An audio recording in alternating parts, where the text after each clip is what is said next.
સ્વભાવની મહારાજે ગુણાતીતાનંદ સ્વામીએ બીજા બધા ગુણાતીત ગુરુ આપણે સ્વભાવ પર જ વાત કરી છે. અને સ્વભાવ મરોડે ત્યાં બધું સત્સંગ જેવો છે એવો પરખાય. આપણે જ્યાં સ્વભાવ સાથે સ્વભાવનું પોષણ કરે જ છે. કીડીને કણ હાથીને મણ. પછી ઉપર જતા જ્યારે તૈયારી દેખાય પછી સ્વભાવ પર ઘા કરે. એ તો પહેલાં આપણું સ્વભાવનું પોષણ જ કરે. આપણે આપણી હાય હા. જે પ્રમુખ સ્વામી મહારાજ આપણને લાગે કે આપણે અમને રાજી કરીએ, ખોટી વાત. એ આપણને રાજી કરે છે, રાજી રાખે છે, ત્યારે આપણે આ સત્સંગમાં ટક્યા છીએ. અહીં તો જે એમના પોતાના ઓરિજિનલ સ્વભાવ સાથે વર્તે તો આપણે કોઈ ટકીએ નહીં. આપણે બધા વિદાય લઈએ. પણ આપણા સ્વભાવનું પોષણ કરે છે, આપણી હાય હા કરે છે. પછી જ્યારે આગલી કક્ષાઓમાં આવે, કોલેજમાં આવે ત્યારે સ્વભાવ પર ઘા કરે. પછી શ્રીજી મહારાજે સરે પરમહંસને પ્રશ્ન પૂછે, ગમે તેવો કઠણ સ્વભાવ હોય. મહારાજે આ વાત કરે.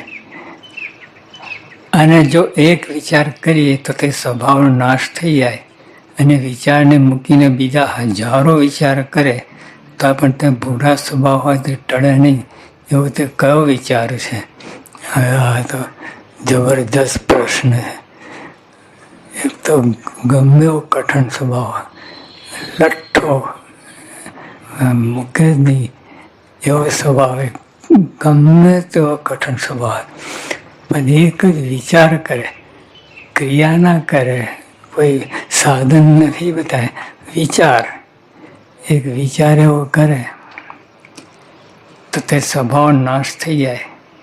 અને વિચારને મૂકીને બીજા હજારો વિચાર કરે તો પણ તે ભૂંડા સ્વભાવ હોય તે ટળે નહીં. એવું તે કયો વિચાર કે જબરજસ્ત વાત. આપણે જરા ઊંડા ઉતરીએ તો આ બધું ખ્યાલ આવે.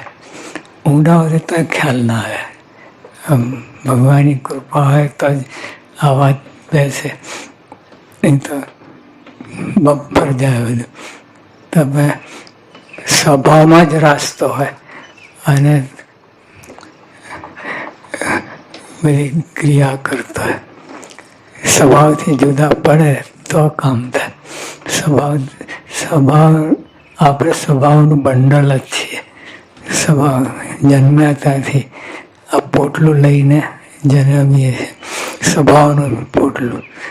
અને પછી જીવન જીવીએ છીએ. પછી એમાં બધા કેટલા ડખા થાય. સ્વભાવના પોટલામાંથી એક સ્વભાવ કાઢીએ અને 4-5 સ્વભાવ સાથે કાઢીએ અને પછી પીરસીએ તો કેવી મજા આવે. કોઈને કાંઈ સુખ ના આવે. એ સ્વભાવ ટળ્યા પછી જ આપણને સુખ શાંતિ રહે. એટલે માટે મહારાજ આ વાત કરે, મૂળ વાત, જે મૂળમાંથી આ નીકળી જાય સ્વભાવ, પછી આ સત્સંગનું સુખ આવે. ગમે તેવો કઠણ સ્વભાવ હોય, જો એક વિચાર કરીએ, સાધન બતાવ્યા જ નથી. કરોડો વર્ષ તપ કરવાનું જે આપણે કર્યું છે પણ કાંઈ વર્યું નથી.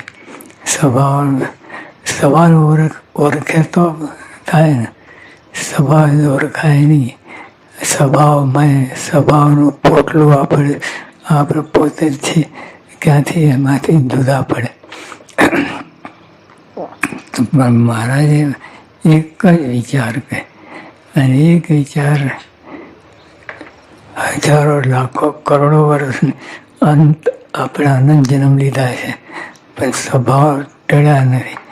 પણ આ એક વિચાર મારે એવો કયો વિચાર કરીએ તો સ્વભાવ ટળી જાય. વિચાર જ, બીજી કોઈ વાત નથી કરી. સાધન કંઈ બતાવ્યા નથી.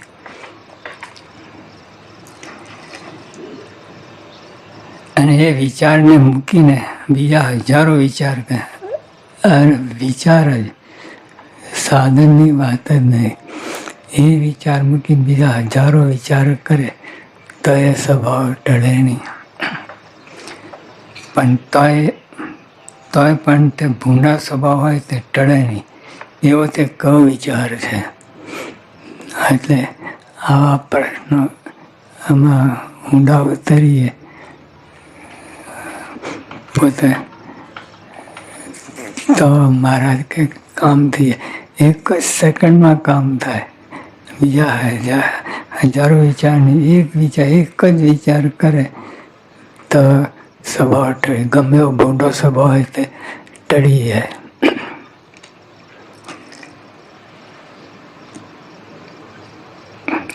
જેને જેમ સમજાતું હોય તે તેમ કહો.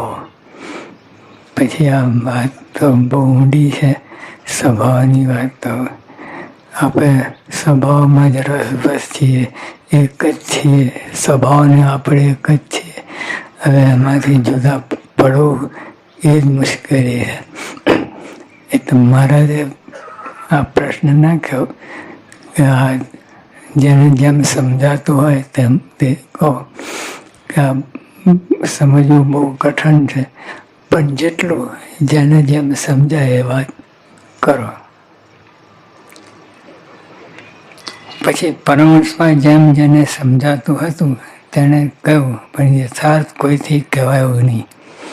પછી આ શ્રીજી મહારાજનો પ્રશ્ન હતો ક્યાંથી કહેવાય. પણ પછી મહારાજે બધાની કક્ષાએ જોઈ, તપાસી, માપ કાઢ્યું. પછી મહારાજ વાત કરે છે. પછી પરમહંસમાં જેમ જેને સમજાતું હતું તેમ તેણે કહ્યું કે યથાર્થ કોઈથી કહેવાયું નહીં. પછી શ્રીજી મહારાજ બોલ્યા છે, લો અમે કહીએ છીએ. જેમ બહાર કોઈક પોતાનું શત્રુ હોય તે આપણું કંઈક કામ થતું હોય તેને બગાડી દે, અથવા પોતાની મા બહેન સામે ગારો દે, તેનો જેમ અતિશય ભાવ આવે છે અને જે ઉપાય કરીને તેનું ભૂંડું થાય તે ઉપાય કરાય છે, અથવા કોઈ બીજો તે શત્રુનું ભૂંડું કરે તો પણ અતિશય રાજી થવાય છે. તેમ જે મોક્ષને અર્થે યત્ન કરતા હોય ને તેમાં જો કામ ક્રોધાદિક માયેલો શત્રુ વિઘ્ન કરે તો તેની પર પણ તેવી જ વેર બુદ્ધિ થાય ને તેનો ખટકો ક્યારે પણ ટળે નહીં. એવો વિચાર જેને હાથ આવે તે વિચારે કંઈ શત્રુ માત્રને ટાળે. શ્રીજીમાં એક જ વિચારની વાત. જેમ આપણો શત્રુ બહાર શત્રુ હોય અને કટ્ટર દુશ્મન હોય, એને નાશ કરવા માટે તમે ઉપાય કરો, ભલો ટેટો હોય, પણ મનમાં વિચાર તો એવો આવી જાય, મનથી પછી ના વરાય એ વાત જુદી, પણ મનમાં તો વિચાર આવે, ગારો દે અને ઘણું બધું કરે. તો પછી મહારાજે સારી વાત કરી સીધી રીતે કે જેમ બહાર શત્રુ હોય અને આપણું કંઈક કામ થતું હોય, જેમ ઓઇલ પેઇન્ટિંગ કરતો હોય, ચિત્ર દોરતો હોય અને એમાં આવીને એક છલાક મારે બધું ધોઈ જાય, એવું કોઈ કરવા દે. પણ કદાચ કોઈ કરે કેટલી બધી બુદ્ધિ બગડે અને કાંઈનું કાંઈ કરવા લાગે. પછી એમ જેમ બહાર કોઈક પોતાનું શત્રુ હોય તે આપણું કાંઈક કામ થતું હોય તેને બગાડી દે, અથવા પોતાની મા બહેન સામે ગારો દે, તેનો જેમ અતિશય અભાવ આવે છે. આજે મહારાજ કેવી પ્રેક્ટિકલ વાત કરી. એકદમ તો સ્વભાવ સાથે એવી દુશ્મનાટ રાખવી તો કામ થાય.